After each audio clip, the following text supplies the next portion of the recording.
Fala pessoal, sejam muito bem-vindos. Hoje a gente vai entrar na nossa aula da modelagem do banco de dados relacional, beleza? E a gente decidiu usar um modelo de banco de dados relacional, que é o modelo mais comumente usado dentro de grandes empresas, dentro de modelos de estudo de faculdades, universidades, cursos, etc.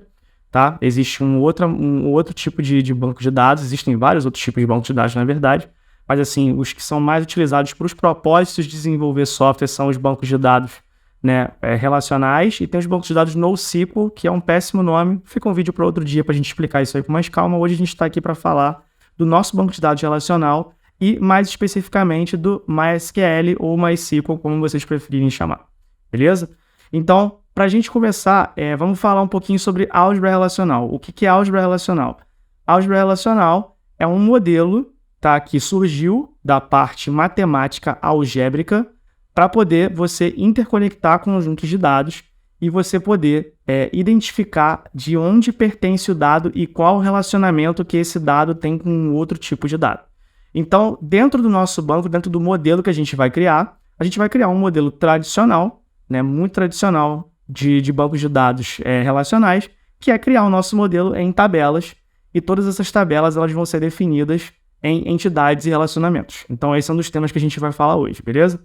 Então, vamos começar falando sobre o nosso ferramental. Qual vai ser o nosso ferramental aqui, tá? A gente vai começar a trabalhar com o MySQL Workbench, MySQL Workbench, como vocês preferirem.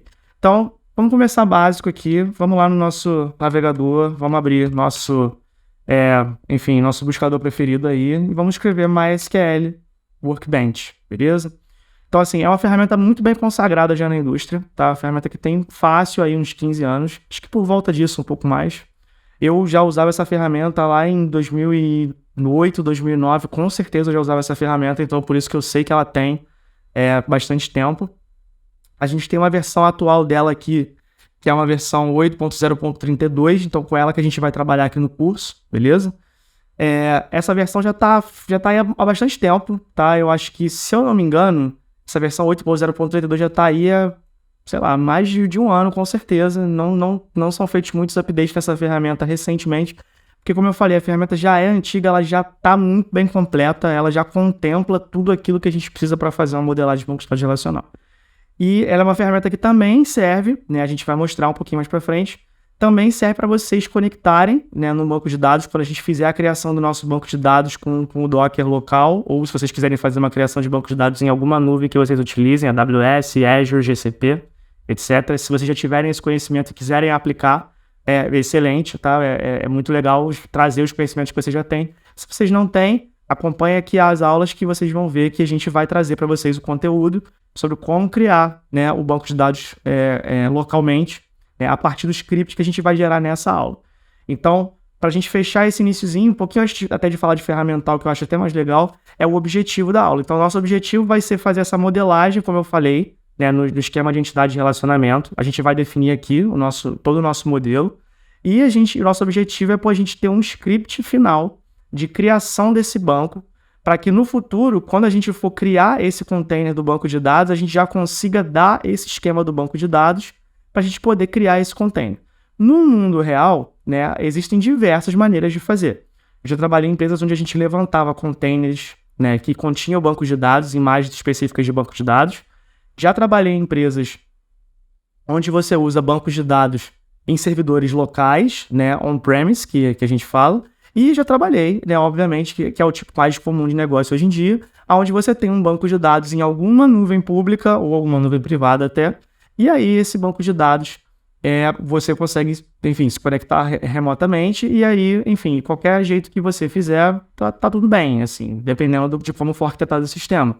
Mas o importante aqui é que o esquema do banco de dados é sempre o mesmo, independente se você for colocar ele num recurso de nuvem, se você for colocar ele num container, o esquema do banco de dados, a relacionamento é sempre o mesmo, tá? Então, posso estar aqui te dando uma olhada se você já tem alguma experiência com essa parte, né, do banco de dados, tá? Mas a gente tem que abranger bastante aqui na aula e vocês estão aqui para aprender e eu espero que vocês aproveitem bastante. Beleza? Então, vamos lá. Vamos voltar aqui ao nosso ferramental. A gente vai entrar aqui no site, tá? Infelizmente, a gente tem que criar um cadastrozinho no site da Oracle, né? Então, assim, o MySQL ele foi lançado como uma ferramenta free há bastante tempo. É uma ferramenta de comunidade, assim como o Linux era. e aí foi comprado pela Oracle, né? Tem bastante tempo. Que eu achei uma boa coisa, a Oracle conseguiu dar uma melhorada e eu particularmente gosto muito mais do MySQL do que do banco de dados da Oracle.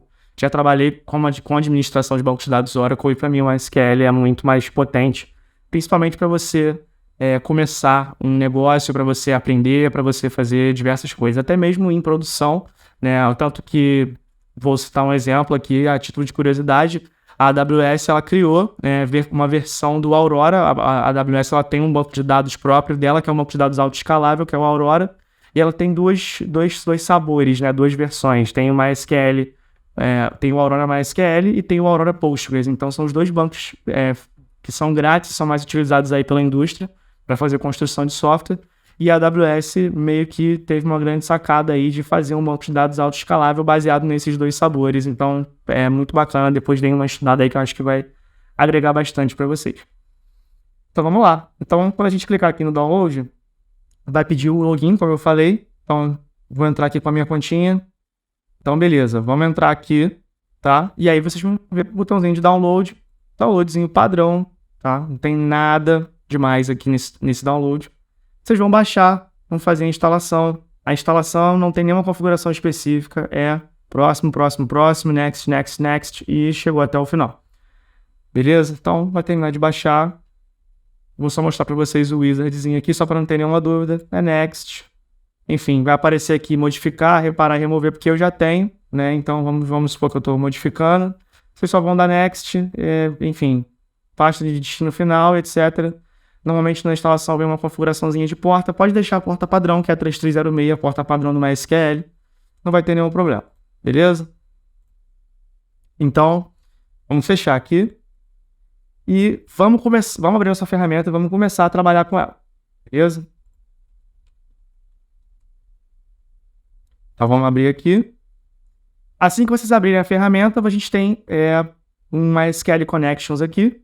Então, se eu já tivesse colocar um banco na nuvem que eu quisesse me conectar, eu poderia vir aqui, né, e começar a dar meus parâmetros de conexão. Isso aqui vocês vão aprender, né, como fazer essa parte aqui depois que a gente fizer a aula de Docker, vocês participarem da aula de Docker e vocês conseguirem levantar um banco local, beleza? Por enquanto, saiba que dá para fazer uma conexão aqui. Se vocês quiserem pegar algum material, algum tutorial na internet, óbvio que é sempre bom. Mas a gente está nessa aula aqui de hoje para poder realmente criar o nosso modelo. Então a gente vai vir aqui, né, File, New Model, beleza? A gente tem um esquema no MySQL que funciona assim. A gente tem o esquema, né, esquema que está aqui escrito, né, que vem como padrão MyDB, né? E você pode trocar esse nome e um esquema vai conter vários bancos de dados, tá? Então, assim, um diagrama bem simples, não vou entrar muito no detalhe do que é um esquema. Pense que um esquema é uma coleção de tabelas, por enquanto, beleza? Então, eu vou vir aqui no Edit Schema, tá? E vou dar um mini Twitter, beleza? Então, só vou dar um Enter aqui para trocar. Pode deixar tudo padrão aqui, vocês não precisam se preocupar em nada com configuração da parte de banco. Agora a gente vai fazer com tudo padrão, tá? Então, a gente vai começar a criar o nosso diagrama. Então, a gente tem aqui um botãozinho, Add Diagram, tá? E a gente vai poder clicar e vai começar. Então, vocês vão ver um canvas que vai aparecer na tela. E a gente vai ter aqui algumas opções, algumas coisinhas. Tem algumas coisas aqui muito mais importantes que outras, tá? A gente vai usar literalmente bem pouca coisa, porque o nosso modelo, a gente não vai criar nenhum tipo de database tuning por enquanto. A gente não vai criar uma indexação customizada, a gente não vai criar um trigger, a gente não vai criar nada de cara, a gente vai criar só nosso modelo entidade de relacionamento. Então, bem pouca coisa do que vocês vão ver que é bem simples, bem pouca coisa do que está aqui, né, a gente vai utilizar. Então, assim, a primeira coisa para a gente começar a utilizar o nosso banco é o seguinte, né, entender a parte do modelo entidade de relacionamento, tá? Então, na parte de modelo entidade de relacionamento, a gente tem que entender o seguinte. Primeiro, quem são os atores do nosso sistema, tá?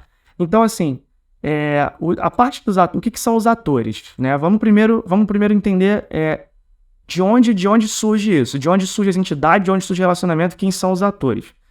Então, os atores aqui, estou querendo dizer as entidades mais fortes que a gente tem no banco, tá? Então, eu vou abrir aqui um arquivozinho que eu tenho, que eu salvei, com as regras de negócio que a gente apresentou um pouquinho mais atrás, né?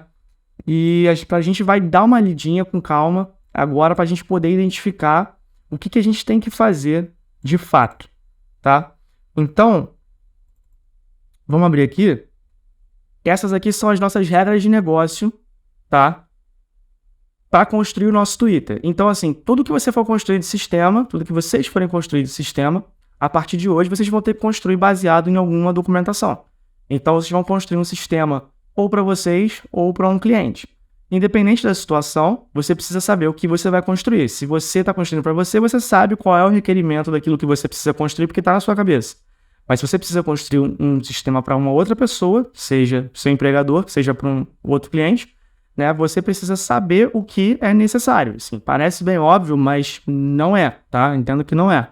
Então, é bem importante, tá? Eu falo isso assim como uma metodologia de vida, não falo nem em questão da aula, que é bem importante vocês tirarem coisas do campo mental, não só do campo mental de vocês, tá? Tirar do campo mental de quem quer que seja que tenha requerimento de negócio e passar para um plano físico. No nosso caso, a gente usa uma documentação de software, ou a gente pode usar, enfim, um notepad, a gente pode usar o que a nossa criatividade permitir. Mas acreditem, é muito importante a gente tirar as coisas do plano mental e colocar no plano físico, porque elas se transformam quando a gente coloca no plano físico, tá? Então, nosso plano físico aqui é um simples arquivo de texto. Então, a gente tem uma ideia de fazer um mini Twitter, mas a gente pode fazer o quão complexo a gente quiser e a gente pode fazer o quão simples a gente quiser. Então, no nosso caso, a gente pretende fazer um MVP, um Minimum Viable Product, um produto mínimo viável. Então, essa ideia de fazer um produto mínimo viável traz para a gente o seguinte: vamos colocar aqui, a gente quer um mini Twitter, a gente quer uma ferramenta com algumas regrinhas específicas, né? E que essas regrinhas possam ser desenvolvidas de uma maneira fácil, confortável, que é o suficiente para a gente começar a usar o software e depois, em cima disso, criar melhorias, tá bom? Então, vamos lá. Então, a nossa rede social a gente chamou de Poster, né? Com 2 R's no final. E é uma rede social para postar ideias. Então, vamos às nossas regras de negócio. A primeira é o seguinte: usuários devem ser capazes de seguir outros usuários. Perfeito. Usuários devem ser capazes de curtir postagens de outros usuários. Usuários devem ser capazes de postar e repostar de outros usuários. Usuários precisam ter um nome de usuário com no máximo 14 caracteres e postagens ou repostagens devem ter um máximo de 777 caracteres. Então, beleza, essas são nossas regras de negócio. É simples assim. Como que a gente começa a identificar aqui, então, nossas entidades fortes e fracas e etc, tá? A gente tem um documento bem básico. Então, assim, é fácil pra gente, o que a gente tem aqui, é fácil pra gente identificar porque tá na cara, né? Vou mostrar pra vocês como tá na cara. Um requerimento muito maior, obviamente, é muito mais complexo, exige um trabalho muito mais complexo do que o que a gente vai fazer aqui agora, tá? Mas isso aqui é um kickstart, né? Isso aqui é um começo para vocês realmente pegarem, criarem uma identidade, uma identificação de como levantar algo do zero, né? Para quem não tem essa experiência ainda, e poder se desenvolver em cima disso. Então, assim, a gente tem algumas aulas no YouTube, ou tá lançando algumas aulas no YouTube, fiquem acompanhando aí, falando sobre, por exemplo, tipos de dados. Então, a gente vai usar bem poucos tipos de dados aqui, mas você pode criar coisas complexas com outros tipos de dados e tudo mais. Você pode usar técnicas para você fazer, enfim, histórico dentro do banco de dados. Vocês podem usar técnicas para fazer, enfim, diversos tipos de refinamento, né? Mas a gente vai fazer uma coisa simples, a gente vai fazer o necessário para criar um mínimo produto viável. Então, tá bom. Então, como eu falei, por que é simples? Porque as palavras aqui, elas estão bem repetidas. Então, se eu tivesse que eleger, por exemplo, uma primeira entidade forte dentro do meu banco, seria usuários. Só me dar 2 cliques aqui, eu consigo ver que a palavra usuário está sendo repetida muito, né? Então, assim, como eu falei, parece óbvio, mas você vai ter um sistema, né? A gente tem sistemas adaptados a pessoas, né? Então, é óbvio que um usuário faz parte de um sistema. Mas você pode ter um microserviço ali, você pode ter algum outro jeito de modelar onde os usuários estão separados daquilo que você precisa e vocês só vão guardar dados e vão transitar outros tipos de dados. Então, os usuários não vão merecer uma tabela, eles podem estar guardados num outro gestor de identidade, eles podem estar guardados num outro local, mas para o nosso caso aqui, a gente vai seguir nesse caminho, né, que é meio óbvio de ter usuários. Então, a gente começa com isso e uma outra coisa aqui para um Twitter, né, agora que a gente já conhece a ferramenta, é bem fácil de ser óbvio, né, mas caso a gente não tivesse essa ferramenta construída, não seria uma coisa óbvia para a gente, seria que a gente mencionou aqui bastante que o usuário pode fazer postagens, né, e repostagens. Então, a gente vê que, assim, postagens a gente tem 2 ocorrências, né, e repostagem a gente tem uma ocorrência aqui, mas a gente consegue identificar que esses são atores. Então, esses são as nossas entidades fortes, tá? E a gente vai fazer umas ligaçõezinhas ali entre elas, que são as entidades um pouco mais fracas, tá? Então, vamos começar. Primeira coisa do ferramental que a gente precisa saber aqui, tá? É criar uma tabela, que são, como eu falei, a gente vai usar poucas coisas, então criar uma tabela é esse botãozinho aqui. Então, para criar uma tabela, basta eu clicar aqui uma vez e depois clicar em qualquer parte. Não foi, mas agora vai, né? É só para dizer que não é uma ciência exata. Agora a gente tem aqui a nossa tabela, tá? Então, vamos deletar aqui por enquanto. E a gente tem aqui nossos relacionamentos, tá? 1 para 1, não identificador. 1 para muitos, não identificador. 1 para 1, identificador. 1 para muitos, identificador. E muitos para muitos, que é sempre identificador. Beleza? Então, assim, vamos começar simples, tá? A gente existe uma diferença entre o não identificador e identificador, mas são estilos diferentes de fazer modelagem do banco. Eu, particularmente, uso só non-identifying, que é não identificador, tá? Isso a gente pode fazer uma outra aula depois para explicar isso com mais calma, mas é uma coisa, assim, não vai fazer muita diferença para a gente agora entender isso. Então, vamos lá. Vocês vão entender que vai ser bem simples. Então, vamos voltar aqui com a nossa regra, tá? Usuários devem ser capazes de seguir outros usuários. Então, beleza. Vamos tentar começar, né, com essa premissa. Então, o que é o usuário? Vai ser uma primeira tabela aqui, né? Então, eu vou criar uma tabela e vou dar o nome dela de user. Beleza? Quando eu dou o nome de uma tabela aqui, nessa ferramenta do MySQL, se eu clico uma vez aqui dentro desse campo de column name aqui, vocês veem que ele já marcou em azul para mim, e se eu clicar uma segunda vez, ele vai criar aqui para mim um campo automático, ele já dá um nome, que é ID, e o nome da tabela logo na sequência, tá? Então, quando vocês forem modelar um banco, vocês podem fazer de diversas maneiras. O importante é que todas as tabelas, todos os tipos de dados e tudo que vocês forem modelar dentro de um mesmo banco, né, de preferência entre, inclusive, microserviços comuns que vocês vão utilizar, é importante que vocês tenham uma padronização muito boa do que vocês estão fazendo para que vocês não se percam e para que fique fácil de identificar o que é o que dentro do banco. Então, a gente também vai falar, né, vai dar umas dicas aqui de como fazer essa padronização. Eu vou dizer para vocês que metodologia que eu uso.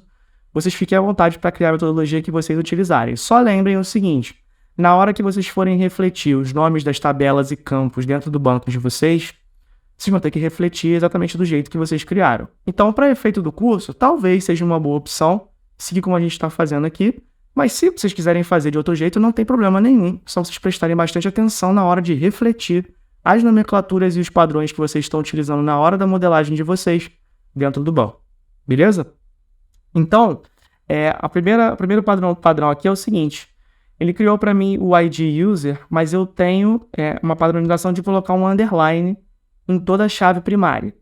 Então, falando de chave primária, vocês estão vendo aqui que quando eu criei esse campo, ele já deu para mim um tipo de dado aqui, que é o tipo de dado inteiro, tá?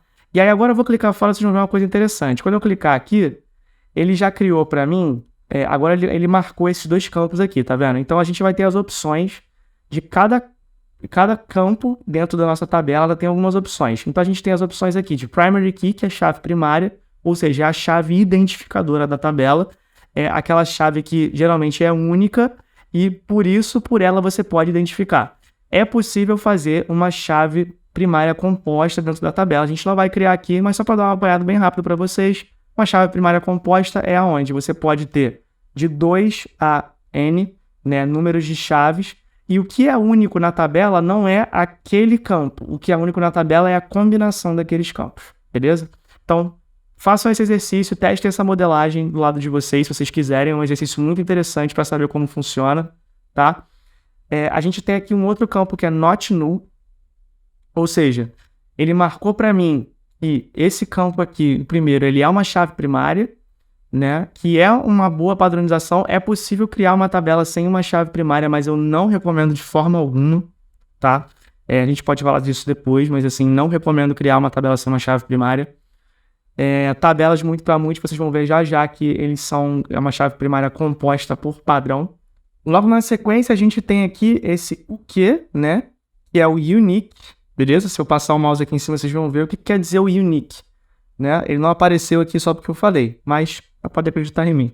Então, o unique é o seguinte, é uma coisa que fica redundante, né, para uma chave primária, né, dizer que aquele campo é único, mas para uns outros campos, vamos supor que a gente está criando um usuário, vamos dizer que vocês querem dar um campo ali de, enfim, CPF, não sei, para o usuário e dizer que aquele campo, mesmo não sendo uma chave primária, é uma jogada inteligente criar uma chave primária para um usuário como CPF, se você for criar uma tabela para enfim, para alguma coisa que seja exclusivamente brasileira, né? Eu acho que, inclusive, é isso que o GovBR faz. Mas vamos dizer que para um outro sistema talvez não seja, e aí vocês querem criar um campo ali de CPF e dizer que esse campo de CPF é único. Então, você criaria aqui, né? Só para dar um exemplo, um campo chamado CPF, que vocês vão dizer que é um campo que tem um valor de 11 caracteres no máximo, né? E você colocaria unique aqui, então esse CPF ele seria um número único, então na hora que você tentasse inserir um outro item dentro dessa tabela, né, uma nova linha nessa tabela com um CPF que já existe, você não conseguiria, tá? Então vamos tirar ele daqui por enquanto. Tem esse B aqui que é o binary, ou seja, você vai dizer que todo tipo de dado que vai ser guardado naquela coluna ali, ele vai ser guardado em binário, tá? Não tem muita utilidade prática nos dias de hoje. Eu acredito que antigamente, quando a gente tinha, enfim, bancos de dados que, assim, a gente tinha memória mais escassa, processamento mais escasso, talvez fizesse sentido ali. Até porque existe um tipo de dado, né? Se vocês vierem aqui, um tipo de dado que é o binary, né? Então, assim, existe como eu guardar um tipo de dado binary e existe uma flag para dizer se é um campo do tipo binário ou não. Então, assim, eu nunca utilizei isso no dia a dia, de forma prática. Então, acredito que seja alguma coisa bem legada, assim, tá? Então, não precisa dar muita importância para isso. Tem esse UN aqui, que é unassigned, tá? Para ser bem sincero, esse aqui eu nem faço ideia do que é. Então, não vamos nos preocupar com isso, beleza? Esse ZF aqui é mesma coisa, não precisa se preocupar. Também não faço a menor ideia do que seja. A gente tem o AI, esse é bem importante, é o autoincremente, tá? Eu vou explicar ele agora. E só para finalizar, tem esse G que é de generated aqui, que eu também não faço a menor ideia. Então a gente vê que tem bastante coisa aqui que parece ser legado, mas a gente vai, enfim, focar nossos esforços no que parece ser, né, nossa utilidade no dia a dia. Então vamos lá. Autoincremente. Então, o que é o autoincremente para quem não sabe? O autoincremente é uma capacidade de... Vamos supor que eu estou criando linhas consecutivas dentro dessa minha tabela aqui. Estou criando registros consecutivos. Então, para que esses registros possam ter, por exemplo, né, e esse inclusive que eu vou citar agora é um padrão que foi utilizado durante muitos, muitos anos na indústria, inclusive ainda é bastante utilizado por muitas pessoas, é que as chaves primárias elas têm o tipo de dados inteiro, né, ou do tipo int, ou big int, ou alguma coisa assim, que tem tabelas que escalam bastante, né, e esse tipo de dado a gente quer que seja único. Então, qual é uma das formas que a gente tem para fazer com que o banco nos garanta que esse número, né, sempre vai ser único? Então, uma das formas de fazer isso é dar um tipo de dados do tipo inteiro e dizer que ele é auto-incremental. E toda vez que a gente cria um registro novo lá, ele se incrementa sozinho. Ou seja, se eu criar um registro agora, ele vai dar um número 1 ali. Se eu criar um outro, ele vai incrementar em cima do anterior. Então vai ser o número 2, 3, 4, etc, etc. Fica na sequência mesmo. Só que, né, para o banco de dados, uma chave, para o banco de dados MySQL, né, uma chave primária, né, uma primary key, ela já é auto-incremental por padrão. Então, a gente não precisa marcar aqui. Então, eu posso até marcar aqui, mas fica redundante, tá? Então, assim, outros bancos de dados têm outros tipos de comportamento, principalmente bancos de dados que não são relacionais, tá? Não tenham isso em mente. Isso aqui é o comportamento exclusivo da ferramenta e da situação que a gente está usando aqui, tá? Mas eu não vou desmarcar, então só tenho em mente que eu posso ter um outro tipo de campo aqui que toda vez que eu crio algum registro lá, aquele tipo de campo me diga, enfim, me dê um outro número. Eu posso ter uma redundância aqui, posso ter um outro campo do tipo inteiro que também sempre aumenta por algum motivo, né? Então, e isso aqui só serve para campos do tipo numérico, né? Do tipo inteiro ou qualquer variante de inteiro. Beleza? Então, um padrão aqui que eu acho que é bem legal falar, né, que eu não citei, nome de tabela sempre no singular, tá? Isso aí tem a ver com a programação, mais pra frente a gente fala sobre isso, mas assim, nome de tabela sempre no singular. E nosso padrão agora, que a gente citou agora há pouco, é que a gente vai ter a chave primária como ID e underline, né, o nome da tabela, beleza?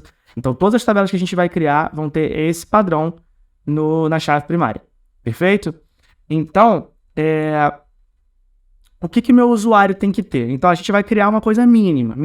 Então, vamos voltar para nossa regra de negócio aqui. O que a gente falou sobre o usuário? A gente falou que os usuários precisam ter um nome de usuário com, no máximo, 14 caracteres.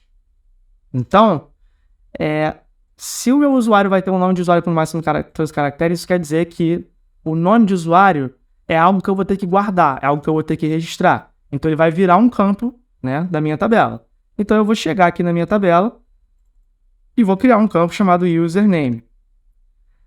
Para os tipos de dados de texto, a gente tem aqui alguns tipos. A gente tem o campo text, que ele aloca bastante memória, né? Então, é um texto de quantidade infinita de texto que eu vou poder colocar nesse campo aqui. Não é o que a gente quer, né? Porque está na regra de negócio. Então, a gente vai tentar otimizar esse banco. Então, os outros dois tipos mais comuns são o char e o varchar. Qual que é a diferença? O char ele é um número fixo e o varchar é um número variável. Literalmente, o nome diz a que veio, né? Então, se eu colocar aqui um varchar, né, 14, e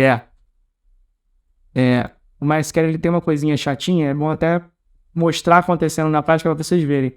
Às vezes eu dou um enter, ele cria uma outra coluna assim embaixo para mim, às vezes eu não preciso de mais uma coluna e isso acaba, enfim, irritando um pouco algumas pessoas, vulgo eu.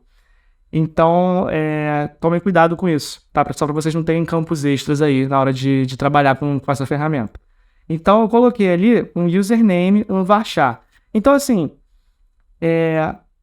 na regra de negócio, não está me dizendo, por exemplo, se o username ele é único, né? Mas, assim, faz sentido, por tudo que a gente usa no dia a dia, faz sentido entender que esse número seja único. Então, assim, eu omiti essa regra de propósito para poder provar um ponto de que é interessante também utilizar, né, o nosso melhor julgamento na hora de fazer uma criação. Só que o nosso melhor julgamento ele nem sempre é suficiente. Então, nessa situação, qual é o comportamento ideal? O comportamento ideal é procurar, né, a pessoa responsável pelas regras de negócio, seja a pessoa responsável pelo produto, seja o gestor da área, seja o cliente, qualquer pessoa responsável, e tirar essa dúvida e entender a minúcia. Então, ele sabe, geralmente as pessoas sabem o que querem ali, mas na hora que a gente precisa realmente dar uma refinada, você sempre vai precisar fazer perguntas e poder criar a situação para que esse refinamento aconteça da melhor maneira. Então, vamos supor que eu entrei em contato e a pessoa, né, responsável me disse que a gente precisa ter um nome de usuário que é único, de fato. Então, eu crio aqui um nome único, né, eu marco ele aqui, então eu sempre vou ter só um nome de usuário por cada registro daquela tabela inteira, né, e eu peguei também mais uma informação que é interessante, que eu não posso criar um usuário sem o nome de usuário, não é permitido, né, quem vai manipular essa ferramenta me contou que não vai ser possível, então eu vou marcar aqui como not null também. Então, vocês veem que na ferramenta aqui, ele fica marcado com esse losango azul, né? A chave primária eu esqueci de mostrar, mas ele fica marcado com uma chavezinha amarela aqui. E toda a coluna que não for, que puder ser nullable, né? Que puder ter um valor nulo, ela vai ter esse losango mais vazadinho. Então, você até consegue, pela própria imagem dos campos ali, identificar. E aí, vamos supor que eu peguei também mais uma informação ali que estava fora da nossa regra de negócio, eu peguei mais uma informação com o cliente, com a pessoa responsável, de que, muito importante também, que no banco eu tenha um registro de qual dia, data e hora aquele usuário fez o cadastro, né, dele dentro da plataforma, tá? Porque ele vai usar isso para algumas métricas posteriores. E mesmo que eu não tenha isso, é uma coisa que eu posso vir adicionando no futuro. Então, o banco de dados ele vai ser, obviamente, bastante incremental. Então, eu vou criar um campo aqui chamado date underline joint. Então, assim, muito provavelmente vocês vão criar, né, ferramentas, né, a área de tecnologia, a gente já falou sobre isso, né, em outras situações, principalmente em vídeos do YouTube. A área de TI ela é uma área onde a gente tem muita documentação em inglês, é uma área onde a gente tem muita atuação em inglês, então se forcem, mesmo que você não tenha esse costume, a adotar a postura de escrever as coisas em inglês. Se você não sabe, não tem certeza, procura dicionário, coisas simples, faz a tradução ali e tenta criar, né, essa identidade de fazer. Porque pode acontecer de você ter que, enfim, você ter que trabalhar isso com um cliente do exterior ou até trabalhar para clientes no exterior e vocês já vão estar acostumados com esse tipo de coisa. E se vocês já trabalham, vocês sabem muito bem como é importante ter essa vivência e cada pequena coisa que você faz ali para poder agregar no seu dia a dia dentro do inglês vai te ajudar dentro do mundo da programação, tá? Então, eu peguei essa definição, né, com essa pessoa e ela quer a data e hora. Então, eu tenho um tipo de dado para isso, eu tenho alguns tipos de dados, mas a gente vai usar aqui na nossa modelagem o date time.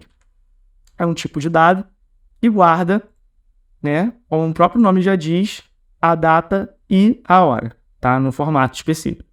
E que eu peguei a definição de que esse campo ele não é obrigatório.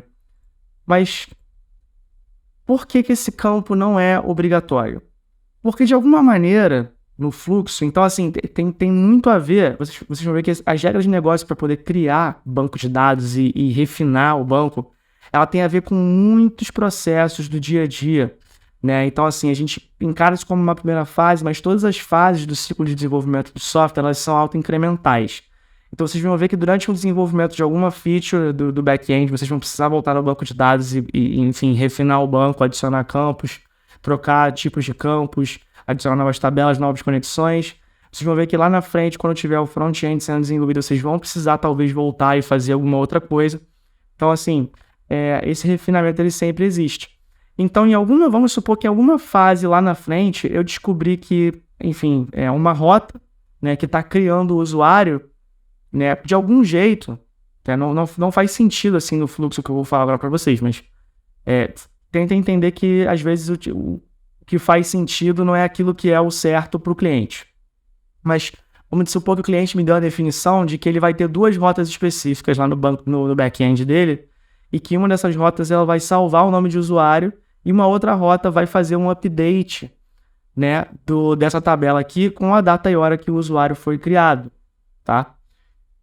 Não vem ao caso aqui os motivos pelo qual o cliente quer fazer isso. Às vezes o cliente só quer fazer isso e a gente tem que se adaptar. Então, nesse caso, né, eu criei essa tabela desse jeito para poder mostrar isso para vocês. Que esse campo, no fluxo, né, ele é muito importante para o fluxo, mas se eu definir ele como not nullable aqui, eu não consigo atender uma necessidade do cliente que foi me passada, que é salvar primeiro o nome do usuário e me salvar depois a data e hora que ele se juntou, né, à plataforma, tá? Então, para eu poder resolver esse problema, eu tenho que remover essa obrigatoriedade desse campo para que primeiro eu possa criar um campo que tem esse nome de usuário e depois eu possa fazer um update desse registro e dizer que aquele registro com aquele nome de usuário vai ter uma data e hora com aquele outro padrão, né? Então, assim, nesse caso, na nossa cabeça, faz muito sentido que na hora que a gente esteja criando o usuário vai ser a mesmíssima hora que a gente vai colocar esses dois campos.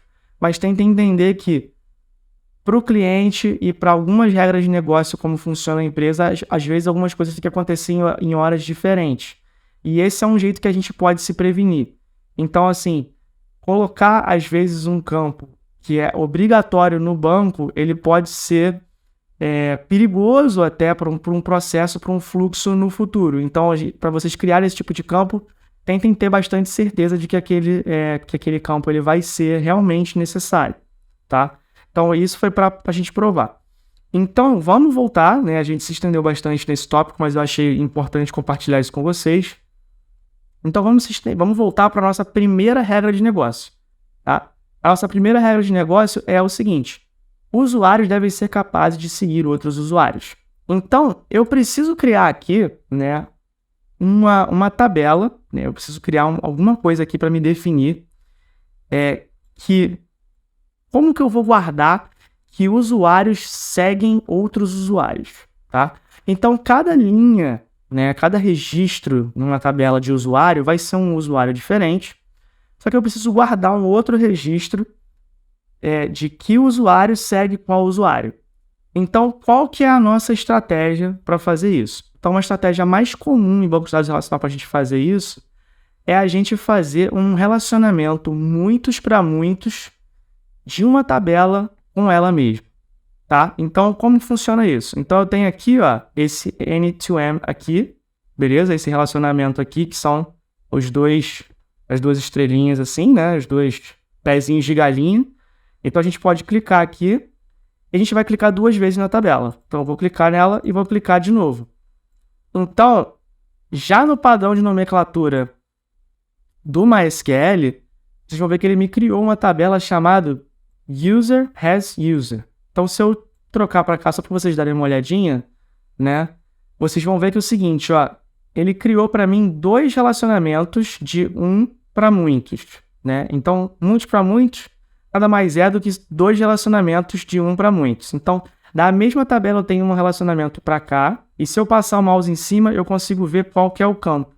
Então, ele criou 2 campos para mim, tá? Ele criou um user underline ID underline user, e ele criou um user underline ID underline user 1. São coisas padrão que o comportamento da ferramenta que a gente está usando, tá?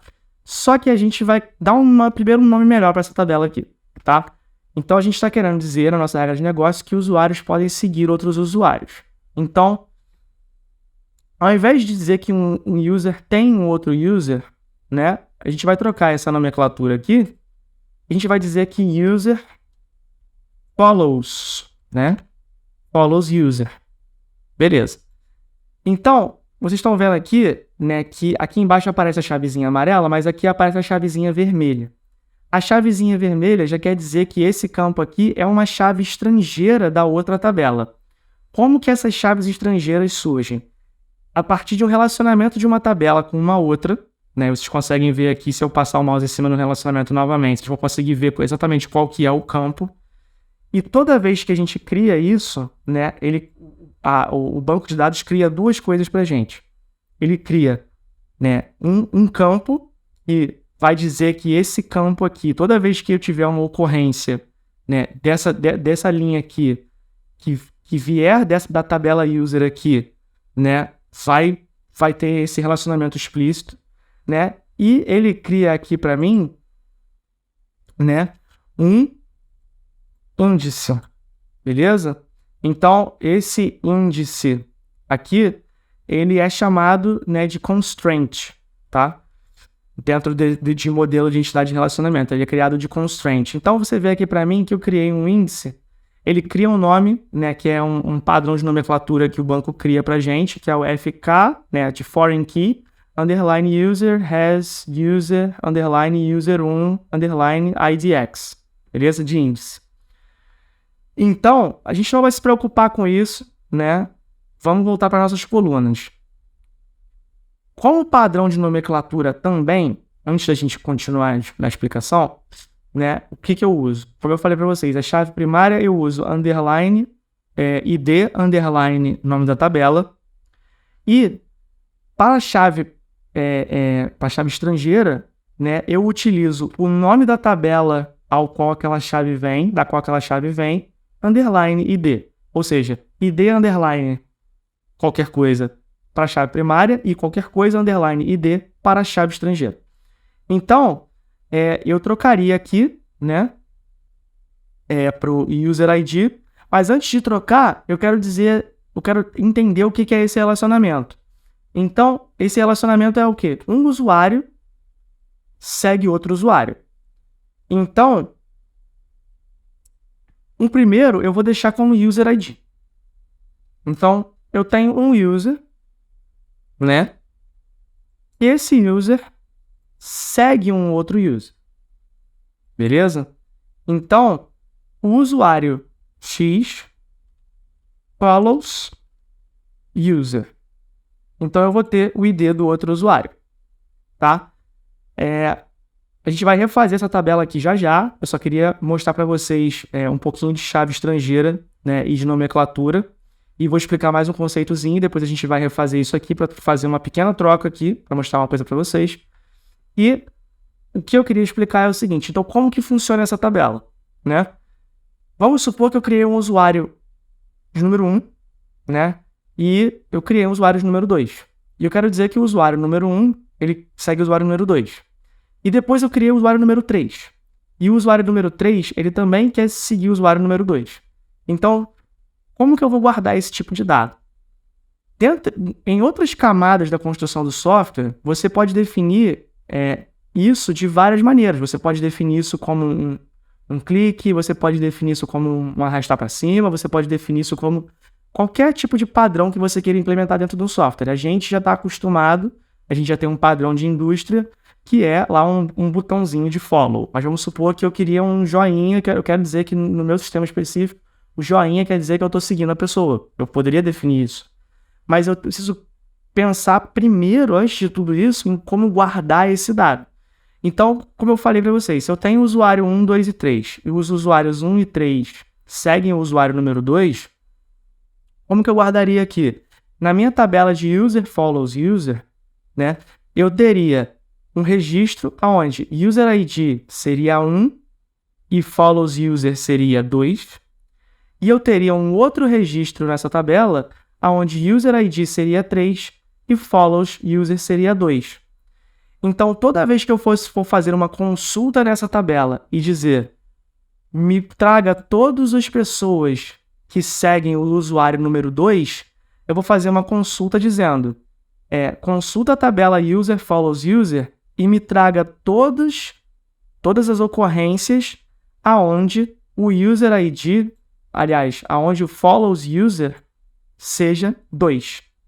Então, ele traria para mim os dois registros que eu tenho na tabela, e aí eu separo, né? Quero exibir quais são os usuários que seguem os usuários número 2, então eu separo os números identificadores 1 e 3, né? E poderia depois pegar as informações na tabela de user dos usuários 1 e 3 e fazer essa exibição, né, para outros usuários.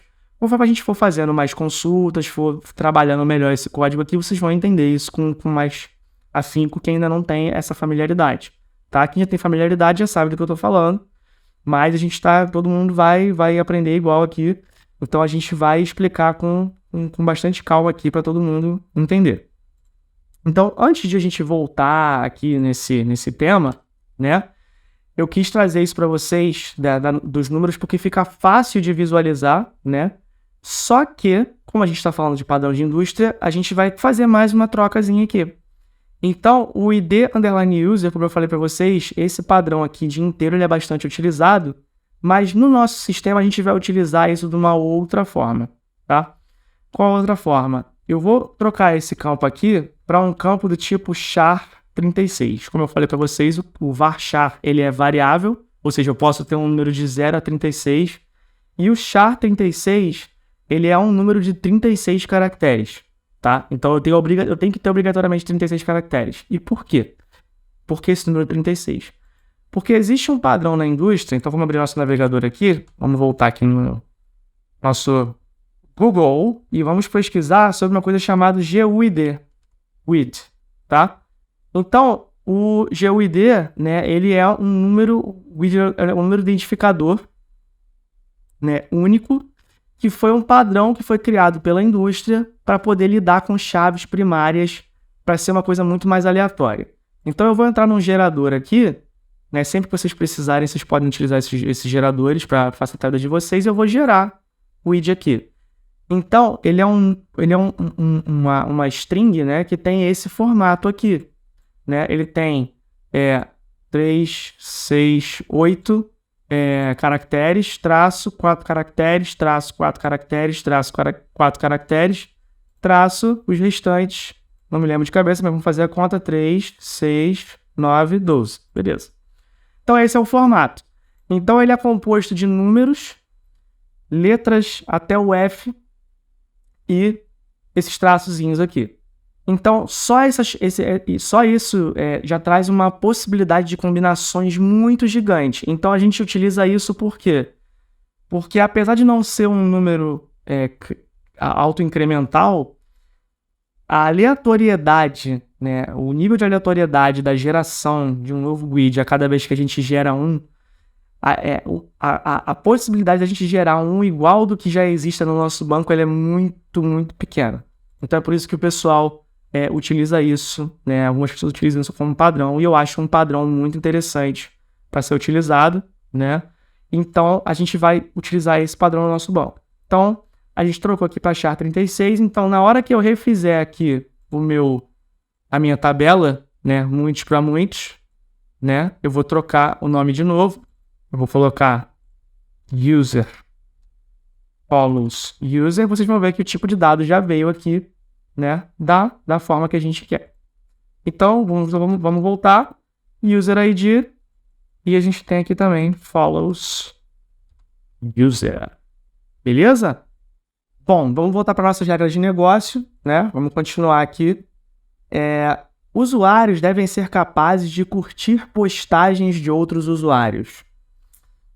Então, assim, um usuário deve ser capaz de curtir uma postagem de outros usuários. Então, tem alguma coisa aqui que está incoerente, né? Mas a gente não criou postagens ainda. Como é que um usuário vai criar uma postagem? Então, o próximo está dizendo para mim, usuários devem ser capazes de postar e repostar outros usuários. É muito importante, às vezes, a gente ler com muita calma tudo que está sendo definido, porque é muito difícil que a programação, principalmente essa parte de criação, de arquitetar, né, um sistema, é muito difícil que a gente consiga ter todas as regras de negócio na ordem precisa, né, na ordem que a gente necessita que elas estejam. Então é muito bom a gente dar uma boa lida sempre nas regras, visitar, revisitar as regras, entender como uma regra se conecta com a outra. Então, enfim, tá tudo dentro desse parâmetro que a gente quer passar para vocês. O curso aqui, ele é muito mais do que só pegar, realmente fazer. Se a gente fosse fazer, né, realmente uma aula que fosse só para mostrar para vocês como é pegar e executar, já estaria tudo pronto, vocês já estariam vendo outra aula. Aqui a gente está tentando passar para vocês uma filosofia de como é o dia a dia de trabalho, né, e para que vocês aprendam, estejam prontos para qualquer tipo de desafio que venha até vocês. Então, é sempre bom a gente poder ler isso. Então, fiz essa trocazinha para a gente poder conversar sobre isso. Essas trocas, eu tento modelar isso para que esses gatilhos me venham e eu possa trazer esse tipo de conteúdo, né? Então, a gente vai poder primeiro, a gente vai ter que primeiro trabalhar essa parte das postagens. Então, vamos lá. Então, a gente falou mais para trás. Postagem também vai ser uma entidade forte, né? Um post vai ser uma entidade forte dentro do nosso banco e a gente vai começar a tratar dele agora. Então, a gente vai criar uma tabela aqui chamada post, simplesmente post.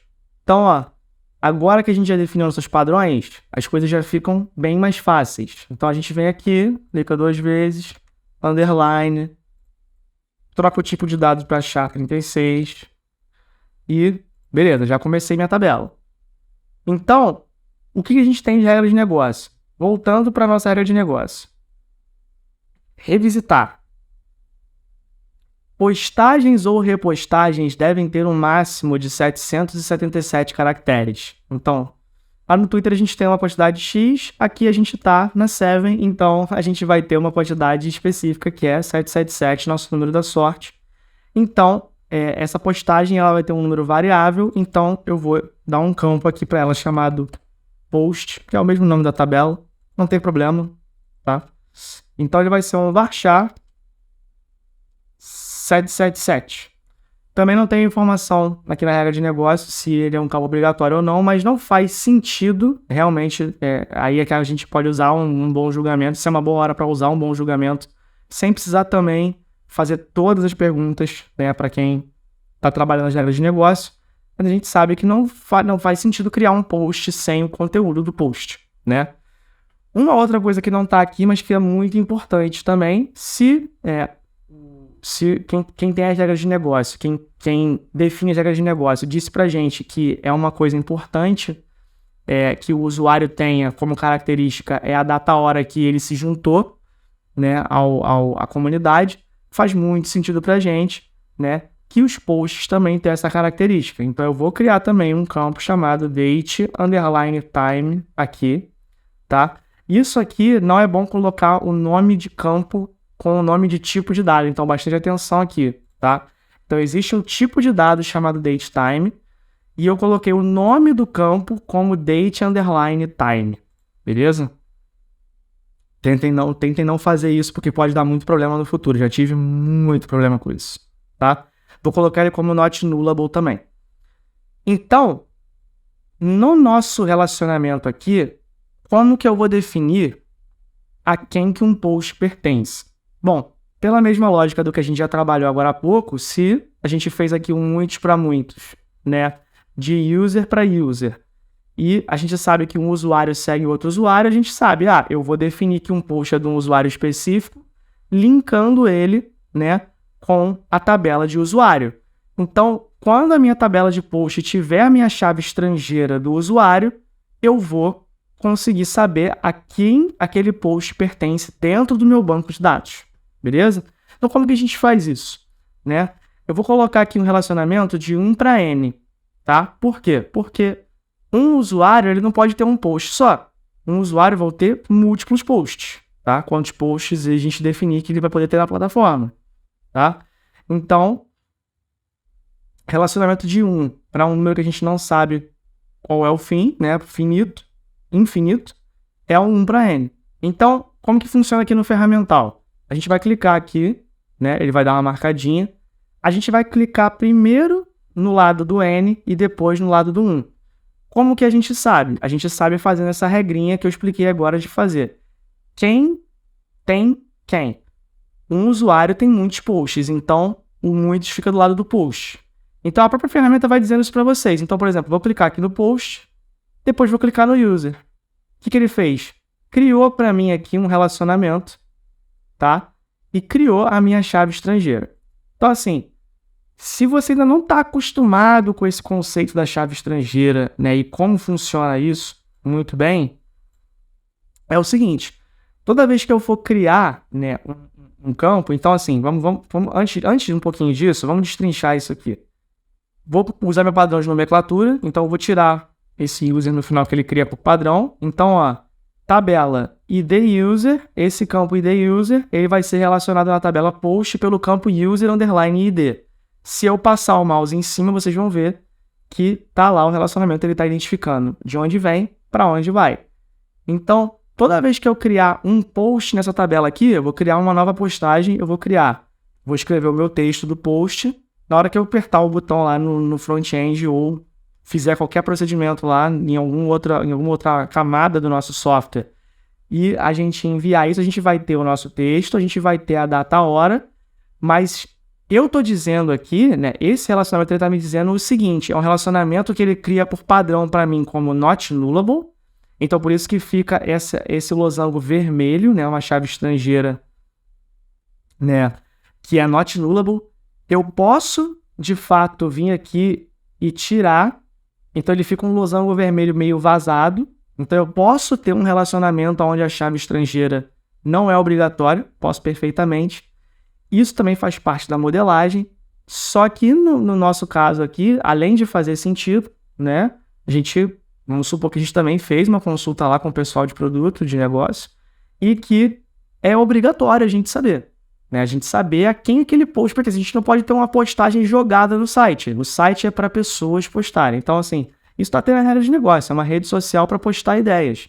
Então, pessoas postam ideias. Então, a gente tem que saber de qual pessoa veio essa ideia.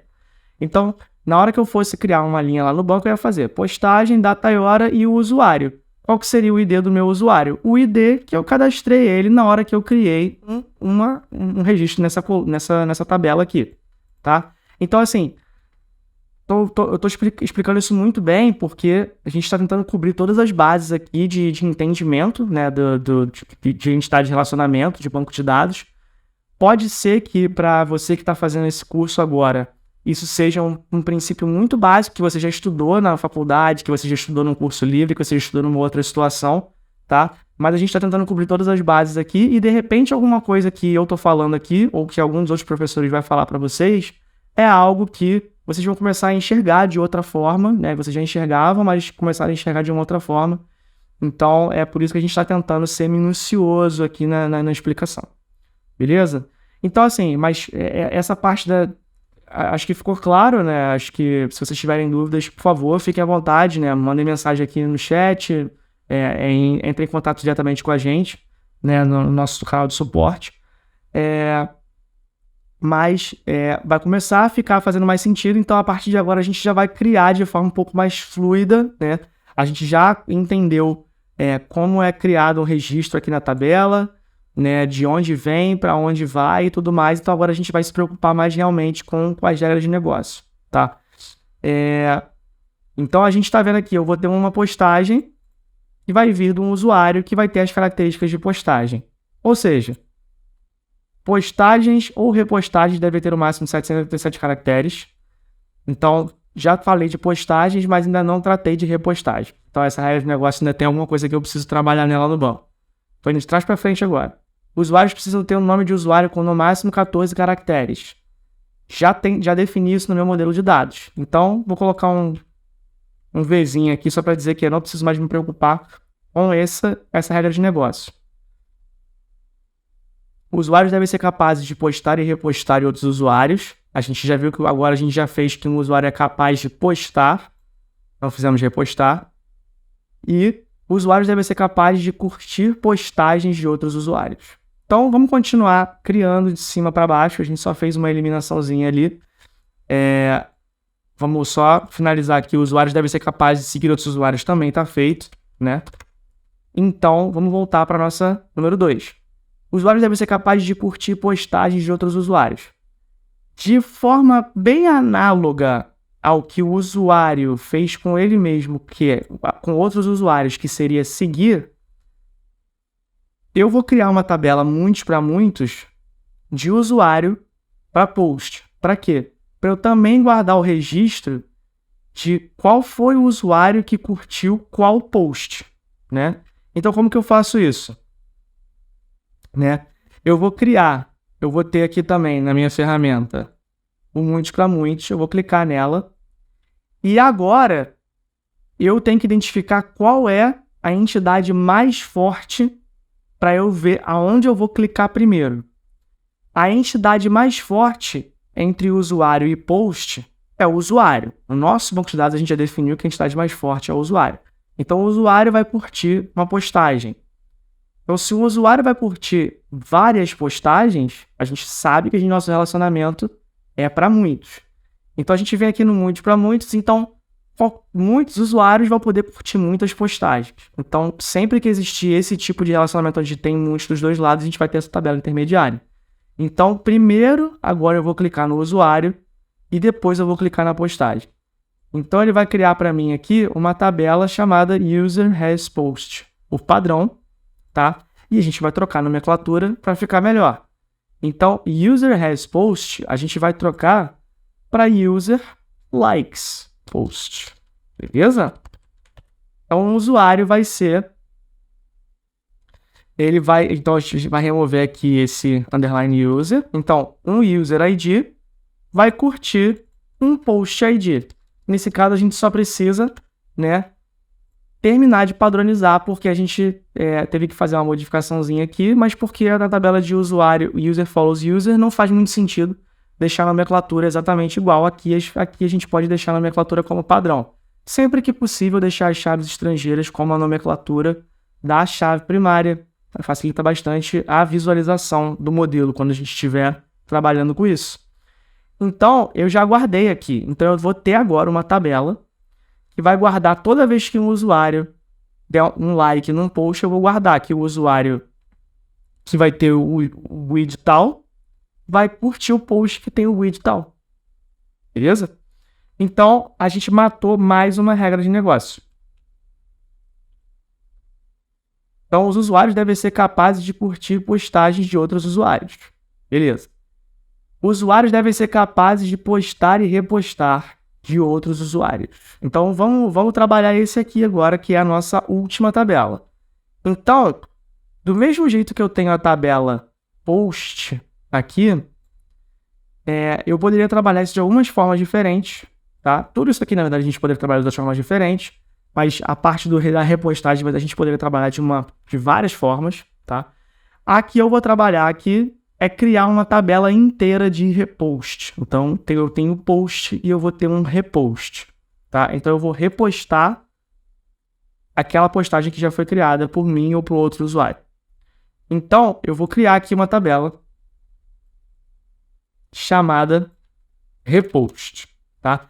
E vou até propor para vocês um exercício, né? Não para utilizar no curso, porque acho que vai ficar mais complicado de trabalhar as outras camadas do software, mas um exercício. Tentem criar, do jeito de vocês, um outro jeito de fazer repostagem, tá? Ou então, pausem o vídeo agora, né? E tentem fazer o jeito de vocês.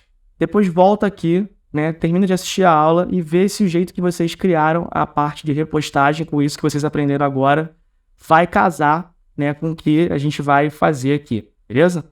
É uma estratégia boa. Se vocês quiserem, pausa a aula aí e depois vocês voltam. Então vamos lá. Eu vou criar a tabela repost, id underline repost, char36, como chave primária, como tipo de dado da primary key. E eu vou repostar, então um primeiro tipo de dado aqui que eu quero é ter a hora que eu repostei isso. Então eu vou colocar o meu datetime ali, nada novo do que a gente já não tenha feito, vou colocar ele como tipo obrigatório. Quando eu reposto, eu posso dar uma mensagem, eu posso escrever uma mensagem, né? Não estava isso na regra de negócio, a gente está fazendo uma adiçãozinha aqui, né? A regra de negócio dizia que a gente só precisava repostar, mas a gente pode repostar com nossos pensamentos, né? Com um comentário. Então eu vou criar um outro tipo de campo aqui chamado quote, e faz muito sentido que esse nosso campo quote ele tenha, né, o mesmo número de caracteres que uma postagem tenha. E faz sentido que o nosso quote aqui não seja obrigatório, até porque por tudo que a gente já conhece de rede social, a gente sabe que a gente pode só repostar coisas em redes sociais sem adicionar comentários, mas se quiser adicionar um comentário é uma possibilidade, então a gente está criando um campo que é uma possibilidade, né, que não é um campo obrigatório, fica bem óbvio que esse campo não é obrigatório. E agora a gente vai dizer, né, o seguinte, a gente vai dizer que esse repost ele vai ter que estar relacionado a quê? Tanto ao usuário como ao post. Por quê? Porque esse repost foi repostado de um post específico, ou seja, um para muitos. Então, primeiro no muitos, depois do ele vem para cá, post ID, só vou padronizar.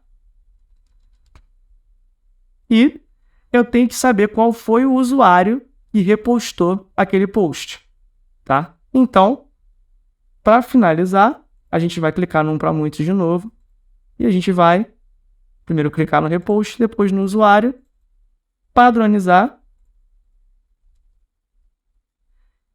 E agora a gente finalizou as nossas regras de negócio. Então, o usuário deve ser capaz de postar e repostar de outros usuários. Finalizei. E postagens ou repostagens devem ter um máximo de 777 caracteres. Então, a gente definiu isso na repostagem também aqui no nosso quote. Perfeito? Então, agora a gente conseguiu refletir, né, no nosso banco de dados todas as regras de negócio que são necessárias para a gente poder construir o nosso software e fazer o nosso MVP. Vale lembrar para vocês o seguinte: existem várias maneiras, como eu falei, de criar esse tipo de modelo, e existem vários estilos de guardar esses dados, beleza? Isso aqui é um estilo, isso aqui não é a única forma correta de fazer o que eu estou fazendo, tá? Essa é a forma que eu, com a minha experiência, consegui agregar da melhor forma possível dentro de todos os projetos que eu trabalho, tá? Mas não é a única forma correta. Então, tentem explorar outras formas para vocês conhecerem e saberem quais são vantagens e desvantagens de outros approaches. Dentro da arquitetura que a gente está fazendo, a gente está trabalhando muito com um conceito, né, de Domain Driven Design, que a gente vai explorar um pouquinho melhor daqui para frente. Então, o que é o Domain Driven Design? Ele é um conceito que vocês vão ver que ele se aplica muito, ele é muito falado a nível de código, a nível de estruturação, né, de pastas e camadas lógicas do nosso código, do nosso back-end. Porém, ele é um conceito que a gente tem que trazer para toda a nossa organização e toda a nossa criação de software desde o fundamento, tá? Então, a gente traz isso para o fundamento. Então, a gente traz que o domínio, que são as nossas regras de negócio traduzidas, né, aqui no nosso caso dentro das tabelas, tá? Ele está refletindo as regras de negócio e que essas regras de negócio elas podem ser todas guardadas, né, em tabelas, tá? Você vai ter sistemas e vai ter operações que vocês vão guardar e podem guardar em arquivos, que vocês podem guardar em bancos de dados não relacionais, que vocês podem guardar em diversas outras formas, tá? Que não são esse tipo de modelagem aqui. Mas a gente está trabalhando com isso porque isso é um processo de software muito comum na indústria. É praticamente o processo de guardar dados mais comum, é muito consolidado. A gente já tem bancos de dados assim, e álgebra relacional, principalmente desde a década de 60, 70, tá? E a gente só vem evoluindo e esse tipo de modelo ele continua atual, tá? Então a gente está fazendo esse curso e especificamente a gente está usando esse tipo de modelagem, beleza? A gente conseguiu refletir, como eu falei aqui, um domínio, né? O domínio que tem respeito com as nossas regras de negócio, né? A gente conseguiu fazer essa modelagem, tá?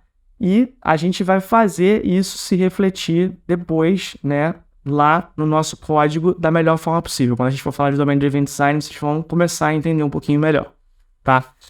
Então, agora, para finalizar, né, a nossa modelagem, o que a gente precisa fazer? Então, eu tenho o meu banco aqui, perfeito? Então, agora, né, a gente tem uma prévia aqui, né? A gente tem esse catalog tree aqui, é uma prévia de como o nosso banco vai ficar. A gente vai ter um esquema chamado mini Twitter. Esquema é schema, tá? Não confunda, não é uma palavra da língua portuguesa, é um esquema, uma palavra reservada de dentro do MySQL, como eu falei para vocês, um conjunto de tabelas. Dentro do esquema a gente vai poder ter outras coisas também, que são views e esses routine groups, que eu, assim, sinceramente, nunca nem utilizei. As views são muito legais, muito importantes de ter, né? Principalmente quando você tem um sistema muito grande, com muitas tabelas. Criar views ajuda muito, mas você vai ter aqui as tables, tá? Então você vai ter as tabelas aqui, ele vai mostrar para vocês como que fica no final, né? E o que a gente precisa fazer agora é o seguinte: a gente vai exportar, a gente vai criar um SQL disso aqui. Para quê? Porque isso aqui é um diagrama. Esse é um diagrama de como o nosso banco vai ficar, né? E a gente vai criar um banco de dados a partir do nosso diagrama. Um banco de dados. Isso aqui não é um banco de dados, tá? Espero que isso tenha ficado bem claro. Se não ficou bem claro, vou deixar bem claro agora. Isso aqui não é um banco de dados. Isso aqui é um modelo entidade de relacionamento a partir do qual a gente vai criar um banco de dados. Então, esse esquemático aqui que a gente criou, a gente vai exportar um SQL e esse SQL vai criar o banco de dados, beleza?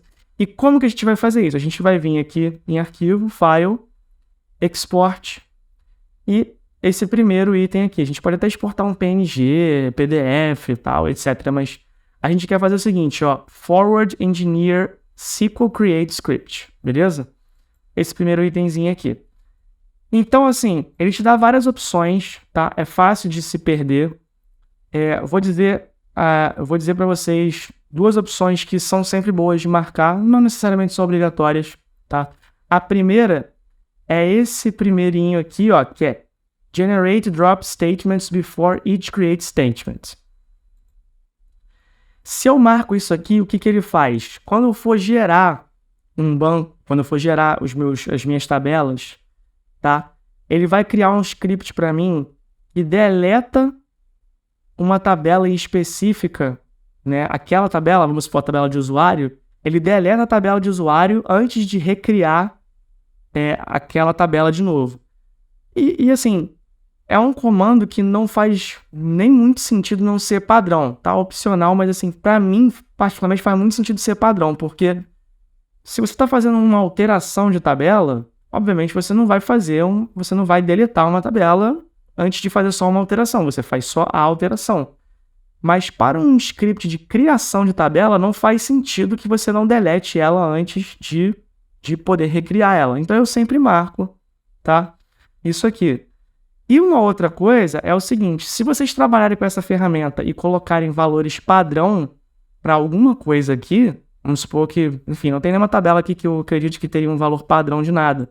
Vamos supor uma tabela de tipo de usuário, eu vou ter 3 tipos de usuário, então eu já vou criar uma tabela aqui e já vou definir quais são aqueles 3 tipos, então eu já vou vir com uma tabela com dados pré-carregados, né? Eu poderia vir aqui e clicar nisso aqui, ó, Generate Insert Statements for Tables. Então isso aqui faz o quê? Ele já pega todos esses dados pré-carregados e já cria todo o script de insert daquela tabela para já popular a minha tabela de cara, beleza? Então eu vou aqui, ó, escolher um local, área de trabalho, eu vou dizer o meu mini Twitter. Ele vai salvar como tipo de arquivo SQL, eu vou salvar, ele vai preencher aqui, vou dar next. Não preciso marcar mais nada aqui, porque eu não tenho views, não tenho routine objects, só tenho minhas tables aqui. Vou dar next de novo, e aqui vocês já vão conseguir ver, beleza? Então esse aqui é o MySQL, o script SQL para o MySQL que vai ser gerado a partir da ferramenta. Então aqui, ó, isso aqui é um universo à parte. Eu vou recomendar que vocês tentem ler isso aqui com bastante calma. A gente não vai entrar na minúcia do SQL nesse curso, né? A gente não vai entrar no detalhe, mas é muito bom para vocês verem aqui, né, o que existe, como que cria. Se vocês ainda não têm intimidade com o banco de dados, é bom para criar. Então vocês vão ver aqui, ó, o drop statement que eu pedi para ele criar. Ele cria um drop table if exists, dá o nome do esquema, é sempre o nome do esquema, ponto, o nome da tabela, tá? Então drop table if exists, minitwitter.user.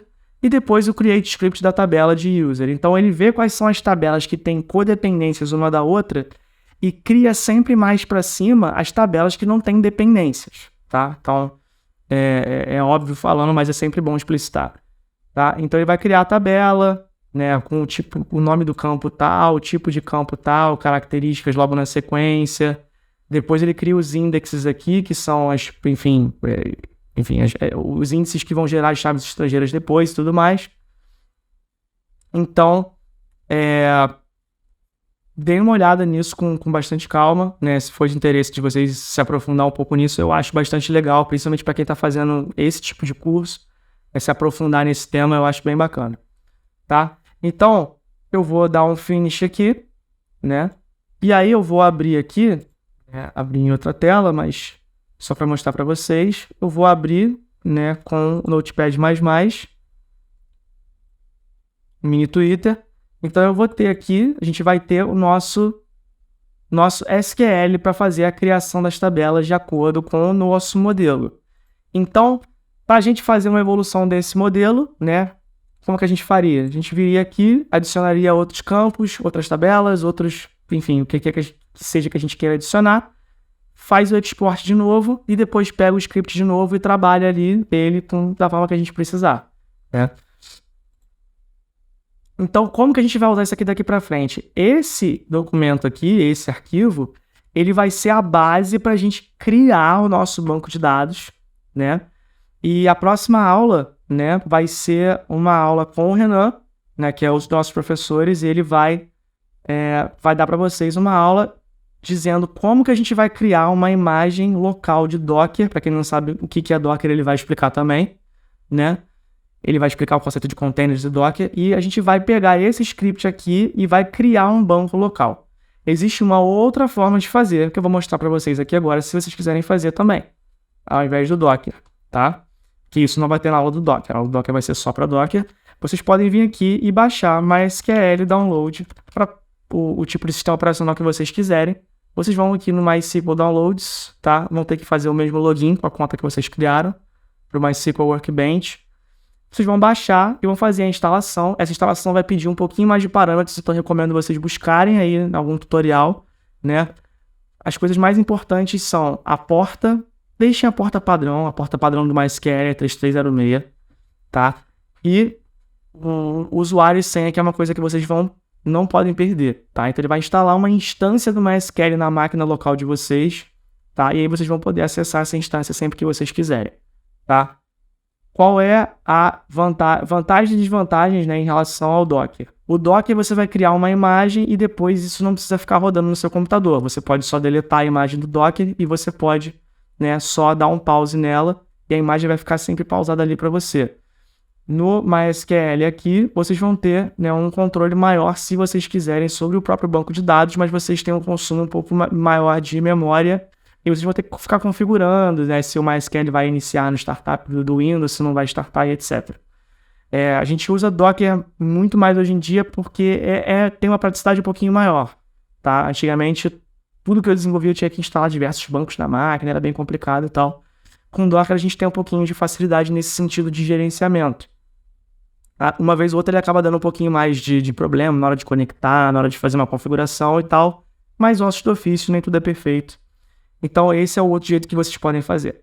Então, o que a gente conquistou hoje aqui nessa aula, né? A gente teve um entendimento melhor, né, de como funciona a entidade de relacionamento. A gente aprendeu a usar um ferramental aqui para poder criar o nosso modelo de banco de dados.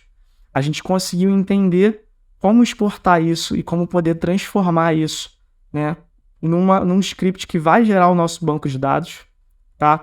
E a gente, além disso tudo, entendeu um pouquinho sobre o conceito de Domain Driven Design, que a gente vai aprofundar um pouco mais para frente, tá? Então, espero que vocês tenham gostado muito da aula. Se tiver ficado alguma dúvida, se vocês tiverem algum comentário para fazer, fiquem à vontade nos nossos canais aqui, vocês sabem quais são, tá aqui na descrição. Entrem em contato, né? Eu acho que foi uma aula bem direto ao ponto. Então a gente conseguiu construir a nossa base aqui. Refaçam, eu recomendo muito que vocês refaçam isso aqui como exercício, que é muito importante. Quanto mais fundamento vocês tiverem, quanto mais, enfim, base teórica vocês tiverem, dentro das camadas mais inferiores, né? Assim, se eu posso usar essa analogia da nossa construção de software, quanto mais na raiz do problema a gente atacar essa questão, vamos dizer assim, essa questão teórica, tá? Mais vai ajudar a gente. Então, até a próxima aula. Espero muito que vocês tenham gostado e comentem aqui embaixo o que vocês acharam, né? E dicas de melhorias para as próximas aulas também é muito importante. Dicas de melhoria do curso, o que vocês estão achando, dúvidas, tudo mais. Comentem e a gente vai se falando. Até a próxima, galera. Valeu!